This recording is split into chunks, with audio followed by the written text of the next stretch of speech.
My name's Charles Malki, biologist and plant expert with Ivory Organics, where we grow cool plants. And today we're here with Alan Eigen here in West Hills, California, which is in Los Angeles County, just about 20 miles north of the Hollywood Hills.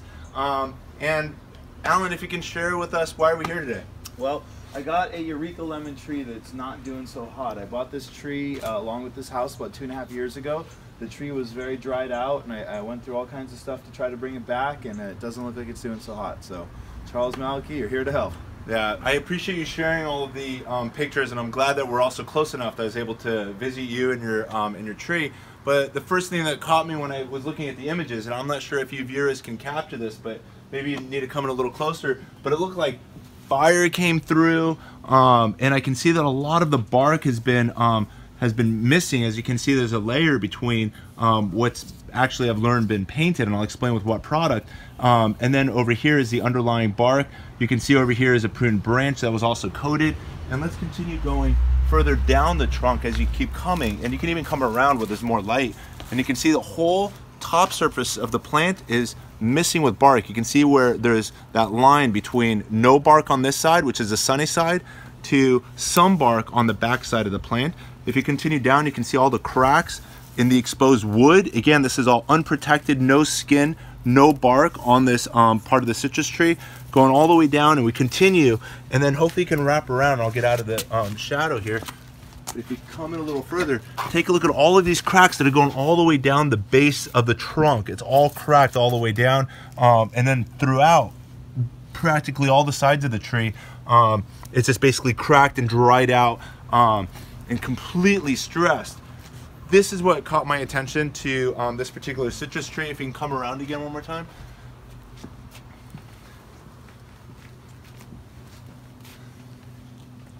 So this is what caught my attention to this citrus tree, is that it was stressed out in so many different ways. The owner was hopeful that there was some chance of life. As you can see, as you go up a little higher up the tree, you can see there's a lot of fruit, probably 24 fruit up there. There's some leaves, and was hopeful that maybe with some pruning and some more products that this plant can be saved. And unfortunately, this plant is beyond recovery. In my opinion, and I would think most of you would agree with me, the reason I draw that conclusion, as we just saw, there's cracks all the way from the lower branches down to the trunk of the tree, and that's a part of the plant that I call the heart of the tree. The heart of the tree I define as being the tree trunk and those lower branches. If those were protected with the Ivory Organics products, which we're going to talk about momentarily, but if we basically protected, if I can get in this tree, but if we protected at least these lower branches from this point down and made sure that there was no cracking and no damage to the skin and the bark of the plant, then there would have been enough life that had one of the branches up above dried out due to sunburn or a wind scald or any disease or a pest, we could have pruned those upper branches and still gained other branches from the lower part of the tree trunk that would have then recreated another tree for us. But again, because the we can call it disease, but it's really just year after year of extreme temperature and all of this skin. And some people say, like, for example, citrus and even avocados have no bark. That's not the case. It's just that their bark is very thin and they're very susceptible to sunburn. And it's not just citrus and avocados that I just mentioned, but all trees can benefit from a concept known as whitewashing. And this is what Alan attempted to do with a product that's over here. And I'm gonna have Alan, if you want to explain to us, what is the product that you actually put over here that was black? It was a tree paste. I bought it online, and I did it because I watched your videos, and I learned about the importance of making sure that insects aren't able to get into the heart of the tree, and it wasn't growing back, the bark, so I thought I would put like a synthetic bark on, but apparently that did not help. So, so you basically, I can tell from the product, at first when I saw the pictures, it looked like fire went through your plant. And then upon further examination, if you come in a little closer, I'm hoping the camera can pick this up, but you can see it's really been brushed on. I'm hoping you can see the difference between the black and then the brown bark, but you can see that it was a black paste, and it's actually a tar-based product, right? That was applied to the tree. And the other products that can also be used to accomplish sealing exposed areas of your plant, whether it be, again, your graft or exposed wood or a pruned surface, aside from a tar-based product, is using a latex-based product, which there's a lot of university studies, which I'll share with you in just a minute, to support the idea of protecting those areas. But both latex and tar, and again, you'll find those studies out there as well, also trap moisture. So aside from creating a barrier to keep pests from entering, it also creates a barrier where moisture can't get out, which causes rot to the underlying wood. And that's a supporting structure of the plant, and that can also lead to further problems and compromise the health and the life of your plant. So we're gonna talk about that briefly before we talk about the next steps that we're gonna do here. So let me share with you a couple important points. So Alan, before we continue forward, I want to first share with you some of the temperatures, the differences between West Hills and Hollywood Hills. So if you can come in a little closer, I want you to see these two charts here. So Alan, hopefully you can do this backwards with me while the viewers are looking at these. Basically what I did was go on Google and I put West Hills as weather monthly, and then what I did on the other page over here is I did on Google Hollywood Hills weather monthly, and to basically see what the difference is between my climate and your climate, and see, and my question to you specifically is, and hopefully the viewer can see this chart. I've highlighted a couple of numbers over here we're going to talk about in a second, and then if you go back over here, back to the Hollywood Hills, hopefully you can see that over here, and then you can see plus, let me get that back in position, plus you can see the numbers, and I highlighted a couple numbers here. My question to you is, what is the biggest difference between the Hollywood Hills weather and the West Hills weather? What is the biggest difference? Specifically, the question is the summer daytime highs more different between us, or is it our nighttime low temperatures between the two areas that are more further apart? I mean, I would definitely say from my experience living in Los Angeles the last 10 years, 15 years, that Hollywood is much cooler than West Hills, Box Canyon area where I live, and it's significantly hotter here during the summer. So, so your conclusion, and it would be the guess that between Hollywood Hills and West Hills, West Hills is hotter. And I know, like for example, you got Van Nuys and all of the surrounding cities that are usually on average a good 5, 8, 10 degrees hotter. But the biggest difference is not your summer heat. In fact, it's your nighttime lows is where there's that bigger difference. If we come back and take a look at these numbers again, if we take a look at the Hollywood Hills, you can see that the average hottest hot day, and again, obviously there's days that are hotter, but the average is 93 degrees in August, and whereas the lowest low in February is 48 degrees. If you come back over here to West Hills now, and with West Hills, you can see that the average high hot in August is 96 degrees, which is only 3 degrees more than what we're experiencing. But I'll tell you where the biggest difference is coming up next. Whereas in December, you can see that it's 39 degrees. For us, the lowest low we just saw was 48 degrees. So almost a 10-degree difference with our nighttime lows. The other thing that was significant in my research between Hollywood Hills and West Hills is that your summer high temps, which are temperatures over 86 degrees, you've got on average 4 months of hot weather, compared to in the Hollywood Hills, we've got 2 months of averages that exceed 86 degrees. So you've got double the heat, and the other extreme you have is also on the other end, being the cold. You've got twice as many months. Like we've got 2 months of also, I take that back. We only have 1 month where that first chance of frost is that first week of January and ends the last week of January. So we've got 1 month with a chance of frost, whereas for you, it starts in December, it runs through January and ends at the end of February.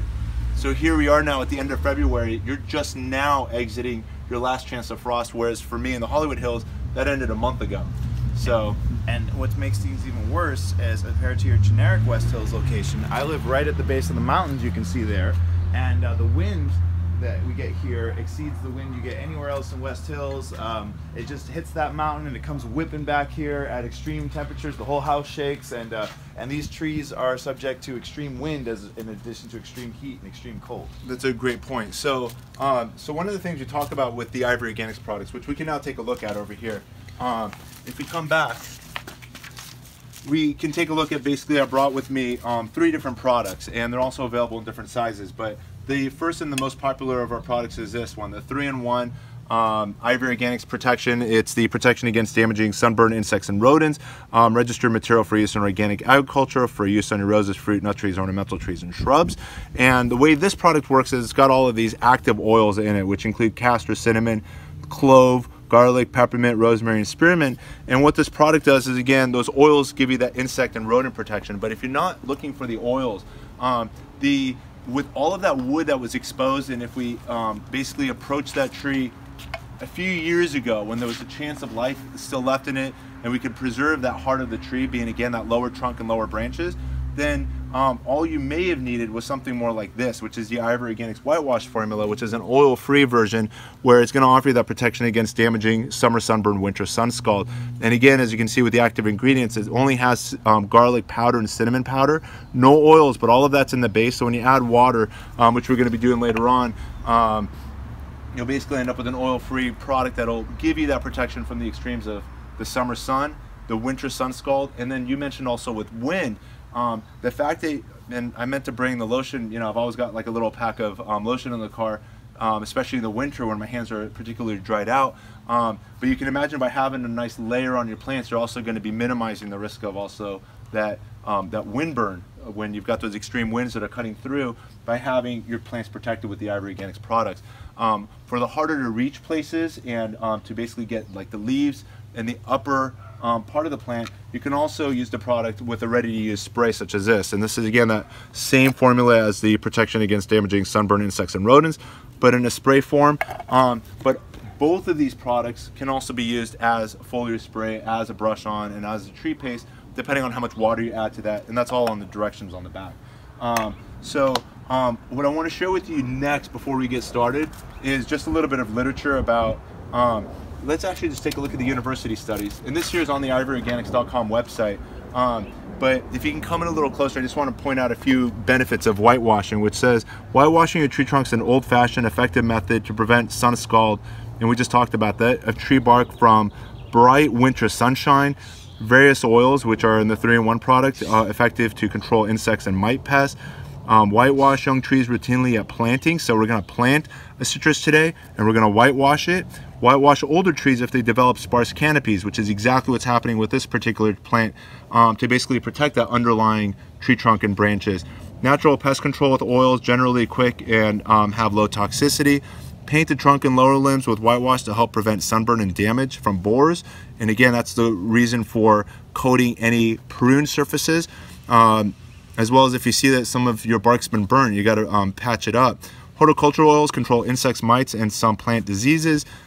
Painting tree trunks with whitewash help repel adult beetles, especially on young trees. So those are just some helpful tips that you can pick up at the Ivory Organics website under downloadable PDFs. And let's take one more look at this tree before we decide what we're going to do to it. So let's just see it one more time. And I'm just hoping again the viewer can see just how bad this plant's been injured. And so I've convinced Alan that we're gonna let go of this particular Eureka lemon tree. The primary reason is because there's just so much death below and actually within the heart of the plant, being there's so much bark that's missing. It will take at least not 1 or 2 years, but closer to 10 years under good conditions for it to possibly heal over from the bark that's behind it, and that's assuming that it's alive. As you can see, the leaves have already turned for the worst. The fruit, what little fruit that it had, has given up. And again, if you think there's a chance that you're going to save your plant as well, if you see that it's in a stress condition, do not allow it to fruit, because that's just going to suck even more life out of the little life that it's holding on to. So, so if you're going to do anything, if you basically have a plant that's in half as bad as the condition as this, I would make sure, one, that it doesn't fruit for at least the next 1 or 2 years. I would bring the height down by at least 30 to 50% with the goal of hopefully opening a canopy that'll then naturally shade the underlying branches and trunk. But again, we're so far beyond it. There's death on pretty much every single branch, and like I said again, the heart of the plant has been compromised, I say beyond repair. So we're going to take this plant out and replant a new one, and we're going to talk about the steps to ensure your success with your new citrus trees, and as we saw with the university studies, these are practices you can do even on your most mature citrus and other fruit trees within your garden as well. So let's get started with that. So another observation in regards to all this black, and then you stated that you applied it, what, about 2 years, 3 years ago? No, this was this year. For the first year or so, all we did is fertilize, and it did start to come back and made a lot of fruit and stuff, I think because it knew it was dying. But, you know, I was watching your shows, and I realized what kind of bad condition it was in, and I tried to take matters into my own hands, so I painted this tree paste. It's like a sealer.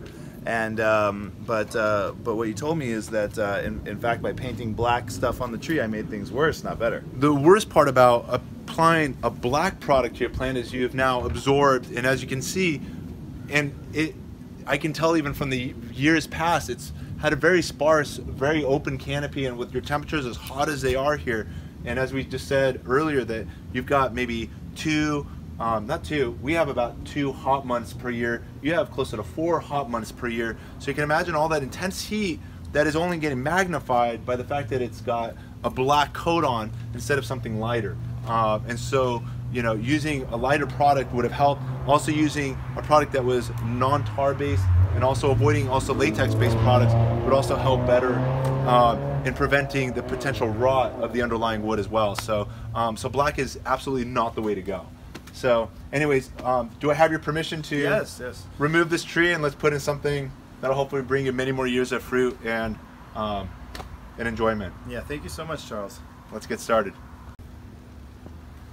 So here we are with the old Eureka lemon tree, and hopefully it provided the prior owners plenty of enjoyable lemons, but we're off now to a new start. So let's take a look at what we've done here behind us. So over here we just installed our brand new Eureka lemon tree. What we're going to talk about is now preparing it with the ivory organics for protection to make sure that this plant also doesn't suffer the extremes of the summer sunburn, the winter sun scald, and you also mentioned you got the extreme winds as well, so we're going to protect it from windburn as well with this coat.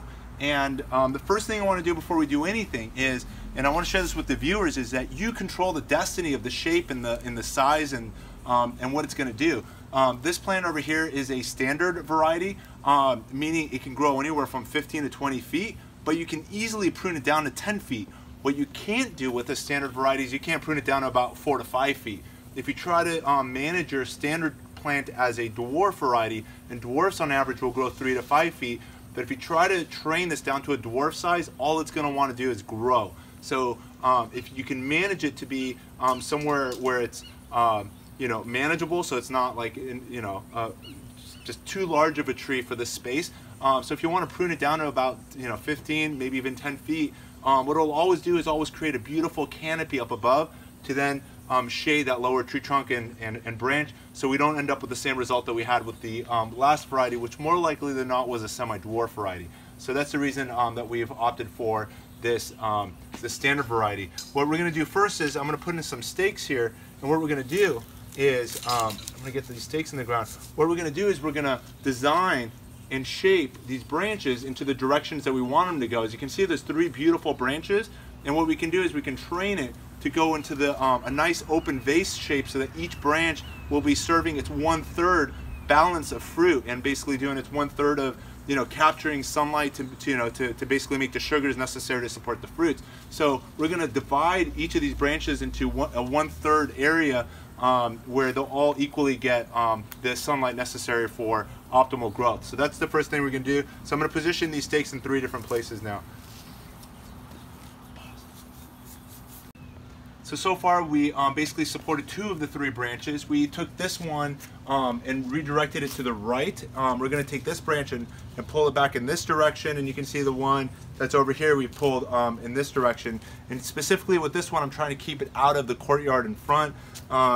As Alan just explained, he said the last branch they had to prune when they first moved in because it was basically blocking their patio area. So you can actually redirect and stake and prune and manipulate these branches any which way you want while they're still young and tender. Being growth that's under a year and even up to 2 years can still be manipulated by this simple method, which I'm going to teach you right now. So what we did is we've got our stake over here. I'm going to simply tie onto the stake like so. And then what we're going to do is And notice that I put the knot against the stake and not against the stem, because the stem is going to expand and we don't want to constrict that growth. And then we're simply going to wrap it like so. And you can see I've now redirected it back in this direction. And what we've now created is, and you can see it, is we've got now an open vase design onto this Eureka lemon tree. And Eureka lemons generally grow very upright and very tight, so doing this method will actually help create a much more open and larger canopy, again, for maximum fruit production. The other thing I've noticed, and this is also very important when picking up your brand use, regardless of the variety of tree, is you got to remove the stake. And what this particular grower did is they used a metal stake, which of all stakes is the worst choice. You can use bamboo and you can use plastic, but metal is going to absorb heat, and any part where it's touching the trunk of the plant will actually result in burn. I've seen many plants at the nursery that actually suffered from actual sunburn or heat burn as a result of the stake conducting too much heat. So what we're going to do is we're just going to remove all of the old ties, as we've now supported the individual branches with our own stake that we just installed.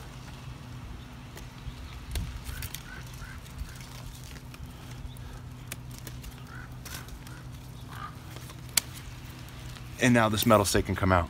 The other important point I want to share with you is you may notice that it's got a lot of leaves that are supporting the underlying trunk. This is a huge plus, and we're very fortunate that this plant actually came with all of this protection from the nursery, because usually the tree trunk is already exposed from the time you pick it up. Since we basically bought a plant that's in tree form, they'll usually remove all of these leaves. So I'm going to do this. But if you actually had your plant that way from the nursery, I would keep it on, because you automatically got a skirt that's protecting the underlying trunk. But now take a look when I get out of the sun, and we'll leave all of these leaves here for mulch. But take a look at how much light is now on the plant. And if you get behind me, even in this direction, I'm going to change positions with you. You can actually see that there's quite a bit of light that's now on the tree trunk that otherwise wouldn't have been there if these leaves were protecting it. But these leaves wouldn't last anyways for more than about another month or two, as those are last year's leaves. As the plant continues to grow, last year's leaves are going to fall and get replaced by the newer leaves. One other thing I want to share with you, if you can, actually you can come back down on that side. So Alan pointed out over here that he said it looks like the nursery already pruned one of the branches from the plant. That's not one of the branches. That was actually part of the rootstock. As you can see, the Eureka lemon tree, which only starts at this point, which is the graft union up, is the variety or the selected variety flavor of citrus. Whatever's from this point down is the rootstock, which controls the height and the vigor, the disease resistance, the drought tolerance. All of that is in the root, and the grower can select a whole variety of standard rootstock. So we can actually contact the grower and find out what they use for a rootstock if we care to investigate further. But for our purposes, all we know is that rootstock is what controls the height of the plant. We can take a Eureka lemon and graft it on a dwarf rootstock or a semi-dwarf stock to have a plant that accomplishes the goals of the height that you're looking to achieve. The last thing we're going to do now, and especially now that we've got an exposed trunk, is we're going to cut it with the Ivory Organics product. To get started, we've got here, we're going to use the 3-in-1. The reason we're going with the 3-in-1, and again we can also use the whitewash formula, is that it's got the oils to help protect against girdling. I'm noticing there's a lot of nature around here, so just to further avoid the risk of possible girdling by any rodents, what we're going to do is just open that up. Let me share this lid with you as well. It says over here, protection against newly installed plants and trees, shield, prune, and damage surfaces. And again, this surface over here, if you take a look at that graft, that's an exposed surface that can benefit from being coated so that beetles and termites don't enter that exposed wood. And within a year or two, that surface will eventually heal over. So when you open the product, it's basically going to come with your organic base, and that's the powder, and then it's also going to come with these 7 oils that are in your glass vial like so. And what we're going to do is just put the base in the can like so.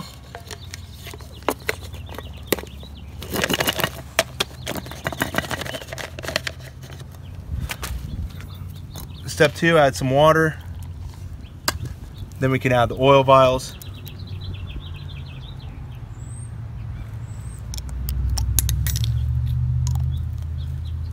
And then we'll just mix that. And once it's pretty thoroughly mixed, you can add the rest of the water to fill up the can. And you can actually smell the mint. But again, there's a lot of different oils in here. Let me show you the back of the can again. You can see there's the castor oil, the cinnamon oil, the clove, garlic, peppermint, rosemary, and spearmint. So it actually is quite pleasant smelling. And now we'll just go back to the plant, and we're going to coat. We can start off with the grafted surface. So if you want to take a look at the graft, you can see that we'll just coat the grafted surface, and we can go all the way up the tree trunk.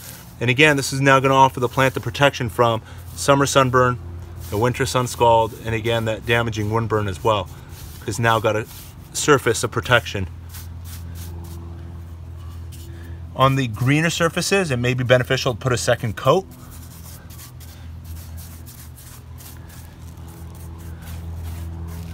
We're going to go up about as high as we can easily go. It's going to be too challenging to get in between each leaf. So at this point, what we can do is take a teaspoon or two of this product. You can just take about, or even a tablespoon or two per gallon of water, and then use that as a foliar spray. Or